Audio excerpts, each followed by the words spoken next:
আসসালামু আলাইকুম। হ্যালো বন্ধুগণ, চলে যাচ্ছি ঈদুল ফিতরের নামাজ আদায় করার জন্য মসজিদের উদ্দেশ্যে।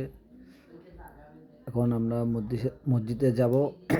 মসজিদে গিয়ে আমরা খুতবা শুনলাম, মসজিদে মুনাজাত করলাম, মসজিদের অবশেষে মিলাদ কিয়াম করে সবার সাথে মসজিদে যারা মুরব্বী ভাই ভাড়া ছিল তাদের সাথে কোলাকুলি করলাম, ঈদ মুবারক সবাইকে জানালাম।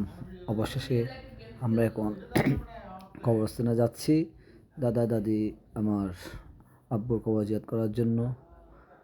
আসলে যেখানে গেলে নিস্তব্ধ হয়ে যাই আমরা। এই কবরস্থানে অনেক মানুষ মুরব্বীগণ কবরে শহীদ আছেন, ওনাদের জন্য আপনারা দোয়া করবেন। রব্বির হামহুমা কামা রব্বায়ানি সগীর।